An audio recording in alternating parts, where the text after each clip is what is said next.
Noah was a man who lived alone in a small town in northern Scandinavia.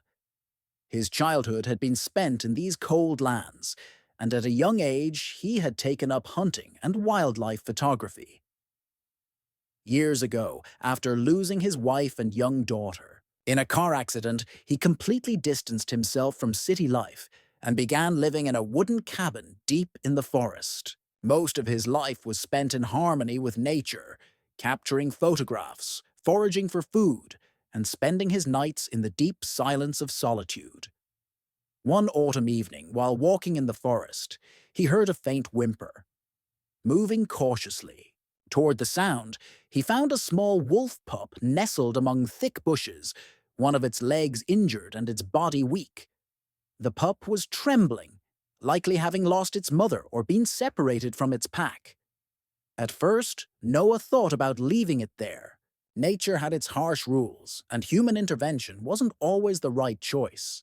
But the sight of the tiny creature curled up helplessly, its faint breathing, and the fear in its eyes reawakened a buried emotion within him, the instinct to protect.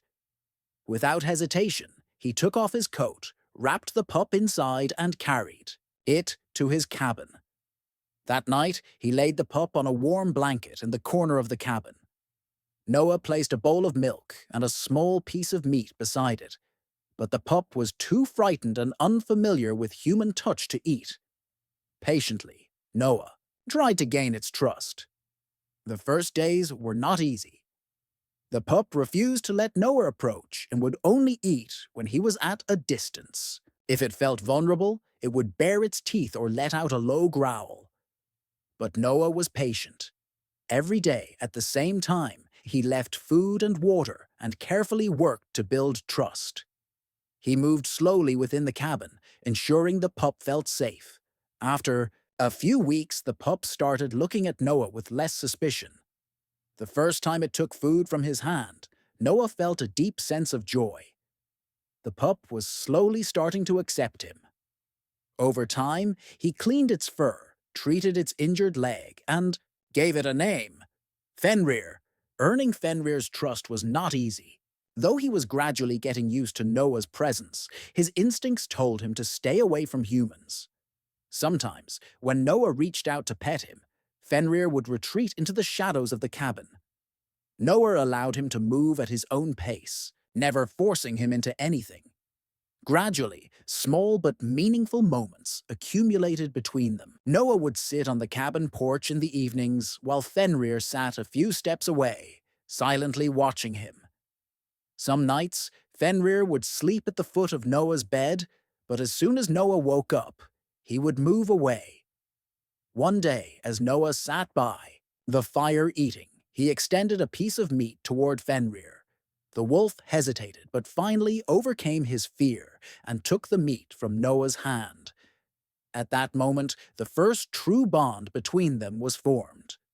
During this process of trust building, Noah never tried to train Fenrir. He accepted him as he was, without imposing commands. Instead, they simply spent time together. On their forest walks, Fenrir followed Noah from a slight distance, yet always faithfully. The first time Fenrir rested his head on Noah's knee, Noah closed his eyes and savored the moment. Fenrir was no longer just a wolf pup. He had become part of Noah's family. Fenrir grew rapidly. Noah shared his hunting techniques with him, teaching him the challenges of nature and how to survive harsh winters. However, Fenrir had an untamable desire for freedom. Occasionally, he would disappear deep into the forest for hours.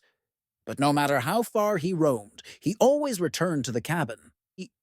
Fenrir had now become a true leader of the wild.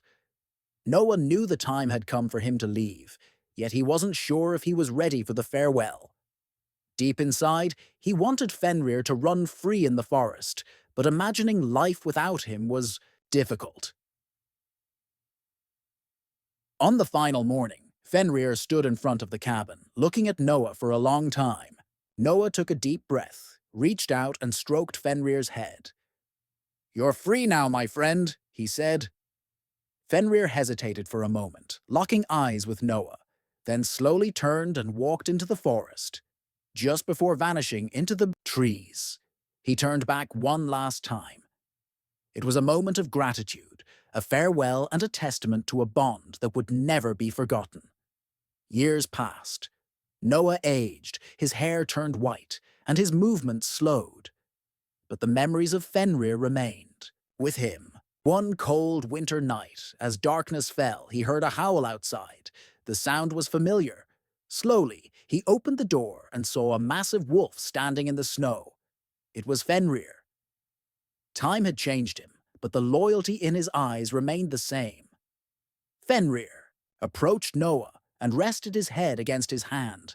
Neither of them spoke. Words weren't needed. That night, for the first time in years, Noah felt a deep warmth within. Fenrir had left, but he had never truly been gone.